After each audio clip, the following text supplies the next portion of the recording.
बिस्मिल्लाहिर्रहमानिर्रहीम। अस्सलाम वालेकुम। आज बात करेंगे बिग 5 पर्सनैलिटी इन्वेंट्री की।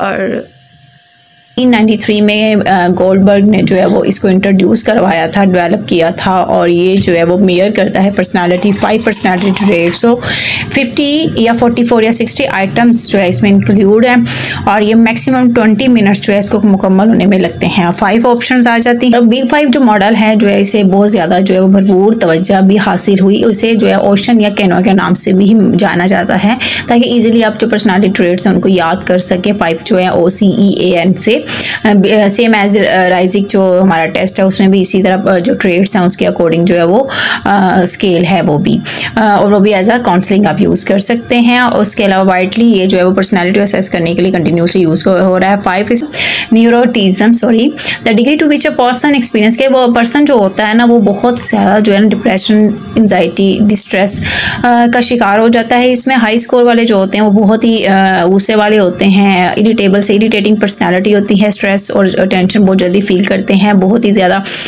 वो नरम मिजाज जो लोग होते हैं, ज़रा सी बात पे सेंसिटिव जो होते हैं और गुस्सा कर लेते हैं वो शामिल होते हैं। इसमें जो लो में होते हैं उनमें कॉन्फिडेंस बिल्कुल नहीं होता, वो किसी भी चीज़ को करने में जो है वो डरते हैं और जो है वो हर चीज़ को जो है नेगेटिव की तरफ जो है वो लेके जाते हैं। जो न्यूरोटिज्म है ये औरतों में जो है वो ज़्यादा पाया जाता है as compare to man. Okay, आता है एक्स्ट्रा वेरिएंट, जो ये नाम से ही जाहिर है, जैसे कि बहुत ज़्यादा जो है वो लोगों से घुलने मिलने वाले लोग होते हैं, हर सिचुएशन को हैंडल करने वाले होते हैं, सोशलाइज होते हैं, डिसिप्लिन्ड होते हैं और जो है वो टॉकटिव होते हैं और सेंटर ऑफ द जो है टेंशन होते हैं ये लोग। और जो है जब के लो स्कोर अगर आएगा तो वो इंट्रोवर्ट में आ जाता है, और इंट्रोवर्ट आपको पता है एक्सट्रोवर्ट का हमेशा जो है वो अपोजिट होता है, यानी कि बिल्कुल भी घुलना मिलना नहीं, सोशलाइज ना होना और बहुत रिस्ट्रिक्टेड रहना अपने एरियाज़ में। ओपननेस टू एक्सपीरियंस यानी बहुत ज़्यादा जो है वो एक्सपीरियंस को उसको एंजॉय करते हैं, बिल्कुल जो है वो इमेजिनेटिव होते हैं, क्रिएटिव होते हैं, आर्ट में, इंटेलेक्चुअल एक्टिविटीज़ में वो ज़्यादा बहुत ज़्यादा जो है वो इंगेज रहते हैं, बहुत अच्छी थिंकिंग होती है, लिटरेचर इनका अच्छा होता है। और जो लो वाले होते हैं वो इससे अपोजिट होते हैं, वो किसी भी काम को नहीं करना पसंद करते हैं, जो चल रहा है घिसी पिटी लकीरों को ही खींचते रहते हैं, कॉपी पेस्ट सिस्टम रखते हैं और जो है वो किसी भी चीज़ को चेंज करने की कोशिश नहीं करते हैं, क्यों नहीं वो आइडियाज़ को इन्वेंट भी नहीं करते हैं, जो ओपननेस टू एक्सपीरियंस है। डिटेल में इन तमाम स्केल्स पे जो ट्रेड्स पे बात है वो BF1 में मैंने की है, आपको ज़रूर वीडियो में आई कार्ड में दे दूँगी, उसको आप देखिएगा। At the end of the जो है वीडियो भी आपके साथ जो है वीडियो शेयर कर दी जाएगी। और इसमें मैं बिल्कुल ब्रीफली बता रही हूँ ताकि वीडियो कोशिश करूँगी छोटी से छोटी हो सके।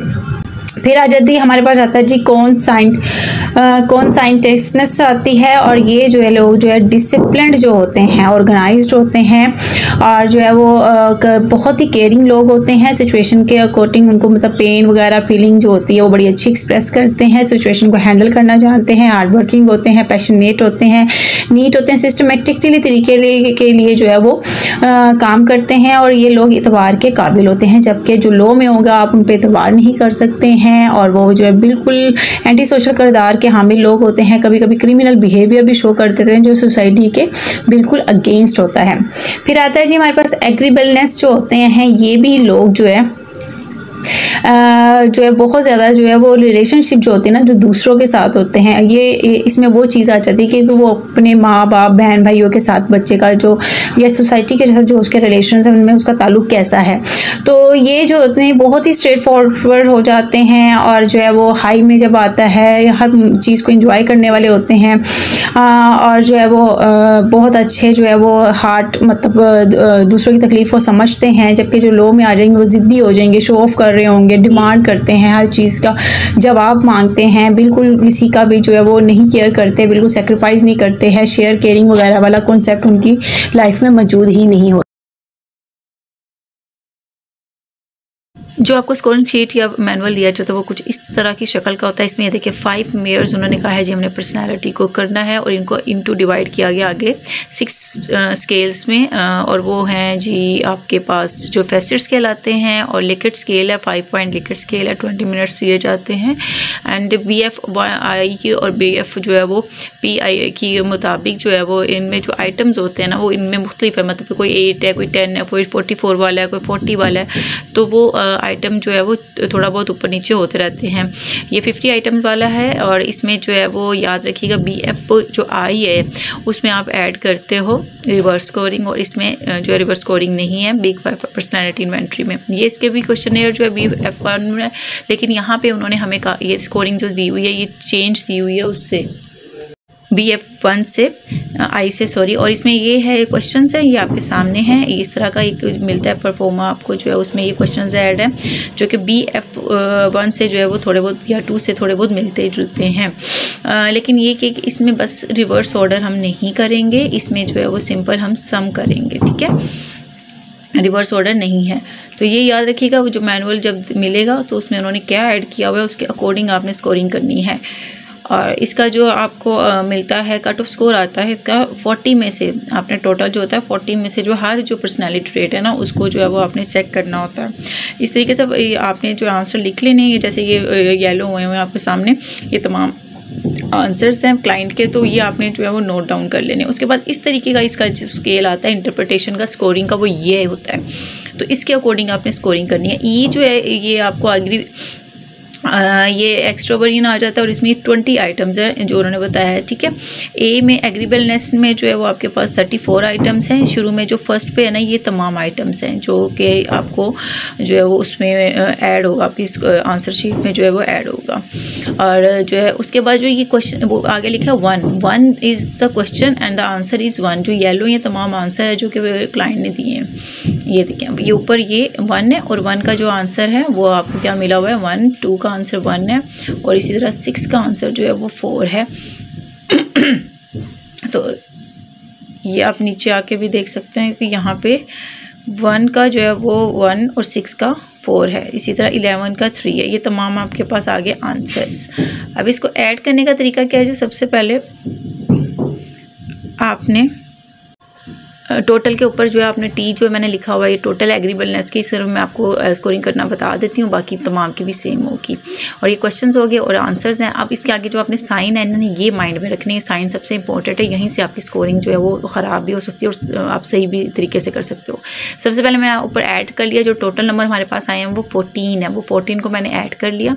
उसके बाद जो है वो आगे जो आपने देखना है हमारे पास क्या साइन दिया हुआ है और उसका आंसर क्या दिया हुआ है क्वेश्चन का। जो फर्स्ट क्वेश्चन है साइन है प्लस का और आगे है 1, तो मैं जो है 14 के नीचे लिख दूंगी +1 और इसको हम ऐड कर लेंगे, सॉरी माइनस का साइन है तो उसको हमने माइनस किया तो 13 के बाद नेक्स्ट क्वेश्चन का आंसर जो है वो आपके पास क्या आता है वो आपने देखना, और उसके साथ साइन क्या बना हुआ है वो आपको देख लिए, उसी के अकॉर्डिंग जो है वो उसको आपने लिख लेना है। उसका साइन जो है वो आंसर से पहले जो है वो साइन है और जो है आंसर के उसके आगे ही क्वेश्चन नंबर के बाद जो है वो आपका आंसर ऐड होगा। ये +4 आ गया क्योंकि 7 जो है उसके पहले प्लस लिखा हुआ है। इसी तरह 12 से पहले माइनस लिखा हुआ है, तो जो आंसर आया है तो उसको हम जो है वो माइनस जो है 1 कर देंगे। बहुत ध्यान से आपको करनी है तो आपको समझ आ जाएगी। तो इस तरीके से आपने कंटिन्यूसली जो है वो करते जाना है। अब जो था अभी -1 आ गया, 16 और फिर +5 आ गया आपके पास। तमाम क्वेश्चंस के स्टार्ट में सिर्फ प्लस माइनस आपने देखना है और उनके जो आंसर है उनको जो है पिछले टोटल के साथ आपने माइनस या प्लस करते जाना है। थोड़ा सा जो है वो समझ के करिएगा, हो जाएगा, और अगर जब 1-2 दफ़ा करेंगे तो बड़ा ईजी आपको समझ आ जाएगा। तो इस तरीके से आपके पास जो टोटल स्कोर आ जाएगा वो एट द एंड आपने जो है वो माइनस प्लस करने के बाद वो लिख देना है हर एक ट्रेड के सामने। तो ऐसे हमारा टोटल आ जाता है जी 32। ये देखें आपके साथ सेम मैच जो है वो हो गया, ताकि आपको ये ना हो कि मैंने इसलिए ये सामने करके दिखाया था कि आपको पता हो कि ये सेम यही स्कोर आएगा प्लस माइनस। इस तरीके से आप करेंगे 0 to 40 के इन बिटवीन आना चाहिए। अब 40 जो है वो बहुत ज़्यादा हाई हो जाएगा। और उसके अलावा ये इसके इन बिटवीन जो 20 होता है, बिलो 20 जो है वो आप लोअर, और 20 से अबव जितना जा रहा है तो आप कहेंगे उसमें थोड़ी सी बनेगी ये खसूसियात ज़्यादा हैं उस बंदे में। और ये हमारा 32 आया और इसके नीचे जो है वो उन्होंने एग्रीबलनेस का जो हमारा स्कोर है वो 32 है। और साथ ही उन्होंने बताया भी हुआ है हमें कि 10 के पास आएगा तो आपको कोई लोअर है, मतलब 10 आउट ऑफ 40 आता है 19 में, यानी कि 20 जैसे मैंने कहा हाफ हो तो माइल्ड है, और उसके बाद जो है वो जो आपके पास उसके अबव आता जाता है 30 से, मतलब तो वो ज़्यादा होता जाता है 38 आपका जो है वो मॉडरेट हो जाता है 30 से अबव, और जो 40 के करीब और 40 से अबव होगा वो स्फीयर में चला जाएगा आपका, ठीक है। लो है, माइल्ड है, मॉडरेट है और स्फीयर हो जाएगा। ये आपका जो है स्कोर्स आपको इसमें सीवियरिटी लेवल तो नहीं इसमें हमें, क्योंकि मेन ट्रेड्स की जो है वो देखना होता है कि कौन सी ज़्यादा है, तो इसको भी आप इसी चीज़ में ले सकते हैं कि हाई जो है वो लेवल ऑफ ट्रेड जो है वो पर्सन में जो है वो शामिल है। तो इस तरीके से होप सो इसकी जो स्कोरिंग आपको समझ आई होगी। बहुत इजी है, बस थोड़ी सी जो है वो समझदारी से काम लेंगे तो बिल्कुल आपको समझ आ जाएगी। और बाकी तमाम का भी आपने इसी तरह जो है वो स्कोर निकाल लेना, फाइंड आउट कर लेना है, क्योंकि इसमें आपको बता दिया गया पहले ही कि इसका कट ऑफ स्कोर क्या है।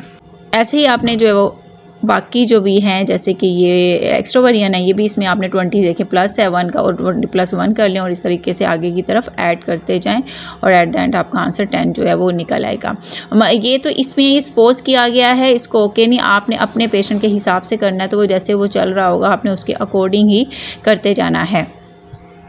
तो इस तरीके से आपने तमाम मुकम्मल जो है वो इंटरप्रिटेशन स्कोरिंग कर लेनी है और आपको जो है वो इसका आंसर जो मिल जाएगा। इसमें नॉर्म्स का अगर कोई कहें कि वो इंटरप्रिटेशन में ऐड करनी है तो आप उसका जो है वो लिख के जो है वो सिर्फ अपनी इंटरप्रिटेशन को अच्छा कर सकते हैं, नॉर्म्स को भी आप यूज़ कर सकते हैं।